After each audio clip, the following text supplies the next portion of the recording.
السلام عليكم، اهلا الاخوان والاخوات، كيف نتوما؟ لاباس عليكم؟ بخير؟ نتمنى نلقاكم فيديو ديالي في اتم الصحه والعافيه. نبداو الفيديو ديالنا بالصلاه على الرسول، اللهم صل وسلم وبارك على سيدنا وحبيبنا محمد عليه افضل الصلاه والسلام. كما شفتوا الاخوان والاخوات، اليوم جيت نحضر معكم واحد الوجبه الصراحه كتجي لذيذه وكتحمق، وهذه اللي غادي تجي عندي اليوم طلبتها لي، راه كتعجبها بزاف، وقالت لي عدل لي ما تعدي لي والو، عدل لي غير هاد الصينيه هذه ديال الجداد. المهم هنايا اختاريت الفخاد ديال الجداد، يمكن لكم تستعملوا الجنيحات، انا كنفضل يا الجناح واحيانا هي الفخاد. المهم هنايا بالنسبه عندي الفخيطات كميه ديال على حسب الافراد الاسره. عندي هنايا الابزار، وعندي الزيت البلديه، وكذلك السكينجبير والملحه، وعندي هنايا المرطاد والصويا صوص والحر، وعندي هنايا الابزارات الخمس، وكذلك واحد العطريه كتجي رائعه، عطريه مكسيكيه، فيها واحد المذاق باش نقول لكم. انا صراحه انا قلت كما قلت لكم فيديو سابق، كيعجبني النكهات وكيعجبني نغير في النكهات باش كنبدل في الاطباق، واخا كيكونوا دائما ولكن كتحس كل مره كتعدى شي حاجه جديده. عندي هنايا ضم مسوس، عندي الفص الثوم ديال الدريس الثوم، انا كيعجبني الثوم بزاف، وهو كيجبر مع الجداد، فكنفضل نحضروه نعمل الجداد هيدا ثوم فريش سمن بودره. وعندي هنا طبعا السحطه، وعندي هنايا السحتر. المهم عندي طبعا هنايا حضرت البطاطا قطعتها على شرائح، هنايا البطاطا اللي قطعتها شرائح، وكذلك عندي البصله قطعتها شنايف هيدا جوليان هيدا قطع طوال. المهم حضرتهم هنايا في هذيك. بالنسبه للبطاطا ما غادي نوضع على الابزارات الخمس والملحه والزيت فقط لا غير، وغادي نخلطهم مع بعضياتهم. المهم دابا غنجيو نحضروا الصلصه ديال الفخاد.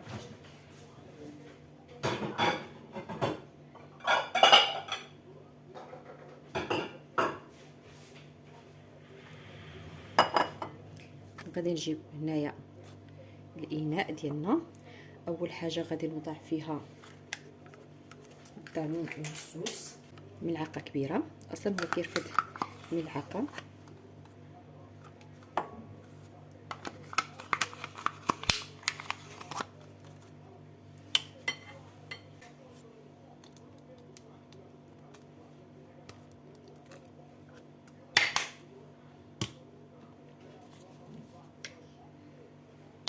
وعندي هنايا الحر،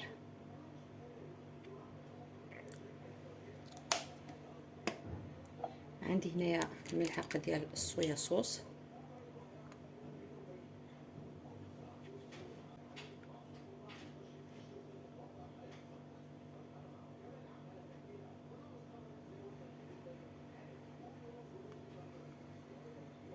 هذه الصلصه الصويا صوص اللي ثقيله شويه ماشي ديك الخفيفه. غادي نوضع الثوم،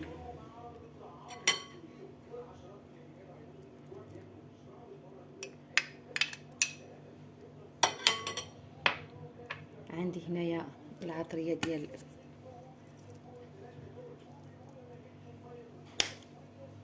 وعندي الابزارات الخمس،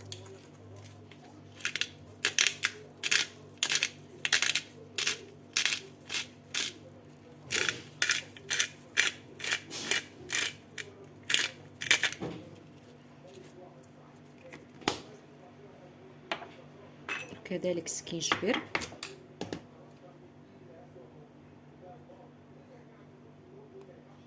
خصوصا ملي كيكون سكينجبير مطحون على اليد كيجي رائع جدا جدا. راس معلقه ديال الابزار،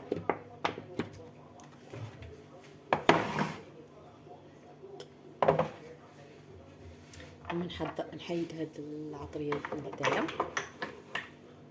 صويا صوص كذلك. هنايا غادي نوضع السحتر،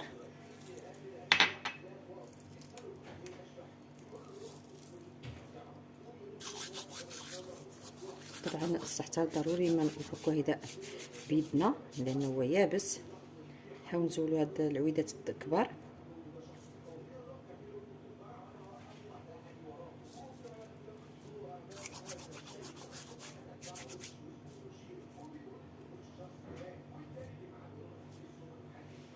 خليت فيه، باقي لينا شويه. غادي نوضع الملحه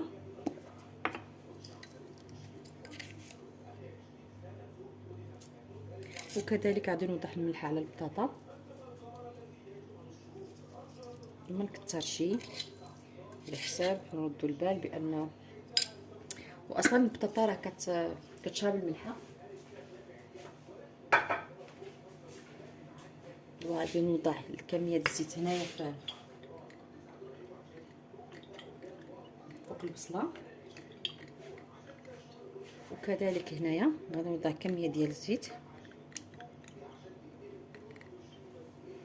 فقط لا غير. وما ننساش نعطروا الصينيه ديالنا حتى هي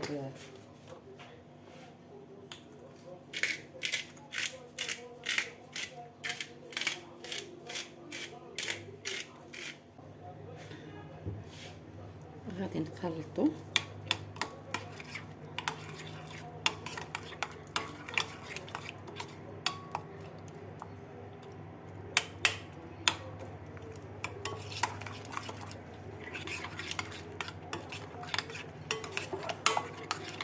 صراحه صدقوني كتجي رائعه جدا، واللي انا كنقول لكم وريو بالسايلين.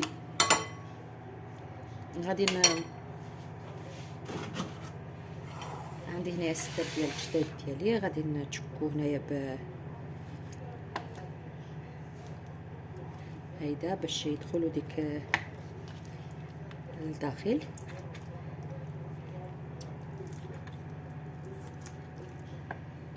ضروري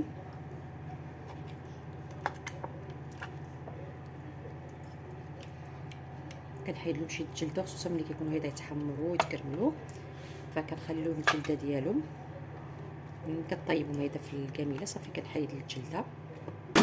غادي انا عدلتهم بكري،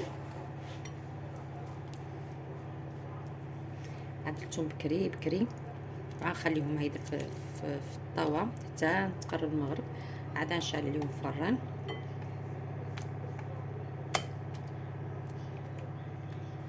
طبعا غنستعمل اليدين هنا باش نخلط هاد الحشوه ديالي مع هاد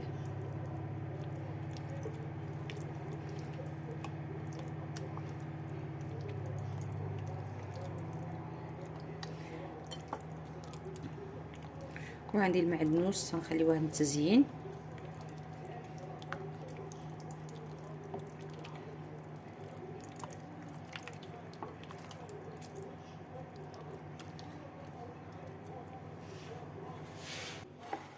عندي هنا البصله ومطيش البصله، وغادي نوضع الدبابيس ديالي على هذا الشكل ونطلع لهم الجليده ديالهم.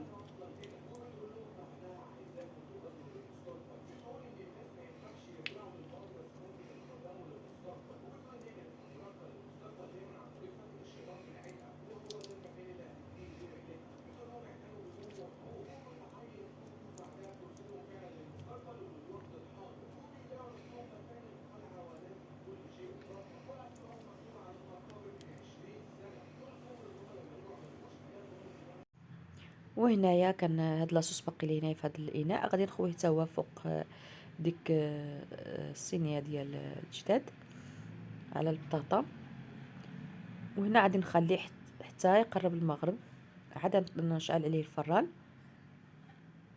يعني يكون ديك التشرموله ديال ديك الجداد يعني دخلت في ديك الجداد وفي ديك البطاطا تنسمت مزيان بديك التشرموله.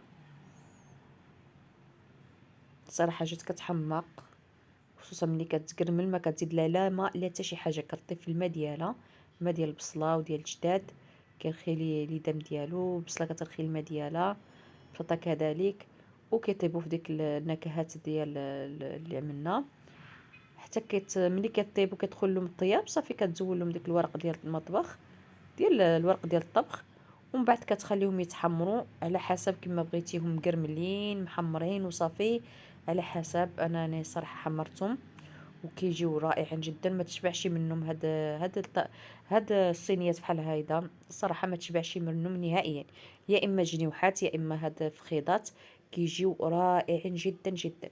كنتمنى تجربوهم، وان شاء الله الا جربتوهم راه ما يبقاوش يخطاوكم مره، وغتبقاو تحضروهم دائما بهذه الطريقه هذه. المهم هنايا كترافق هاد الصينيه كترافق بالشلاضه، رافقناها بالشلاضه. المهم نغطيها بالورق ديال المطبخ وكذلك الورق الالومنيوم، وغادي نخليهم ندخلهم في وسط الفران ونخليه حتى يقرب المغرب عاد نشعل عليهم. هنا غادي نوضع الورق ديال المطبخ. ضروري الورق المطبخ، لان ما توضعوش الورق الالومنيوم فوق الاكل نيشان، لان ماشي صحي الالومنيوم. ضروري توضع الورق ديال الطبخ ومن بعد توضع فوق منه الورق ديال الالومنيوم، وكتخليهم يدخلوا الفران. وصراحه هاد دغيا كطيب ما كتعطلش، لا البطاطا ولا ديك الفخيطات ما كيتعطلوش مره نهائيا.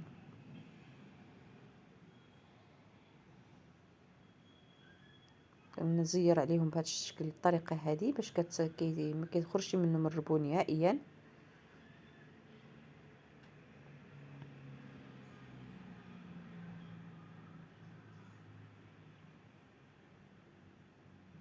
وصافي ها هي الصينيه ديالنا واجده، ودابا غنوضعها في الفران حتى تيقرب المغرب. وهذه هي الصينيه ديالنا ديال الفخيطه الجداد والبطاطا والبصله.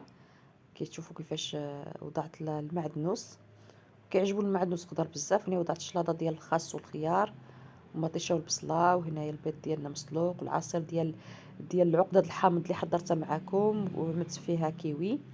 يعني كتعمل الماء وكتعمل ديك العقده الحامض وكتزيد فيها 2 حبات ديال الكيوي. وهذه هي الحريره ديالنا والتحليه كذلك. واللي وصل معايا حتى هنا كنقول ما تنسانيش من لايك والتعليق وبارطاجوا القناه مع احبابكم وصحابكم. واللي كتشوف قناتي اول مره كنقول اشتركي وفعلي الجرس باش يوصل لك كل جديد. كنتمنى تعجبك قناتي اللي غتكون هي قناتكم. وشكرا لكم على المتابعه. مع السلامه، فيديو جديد ان شاء الله، وصفه او فلوق.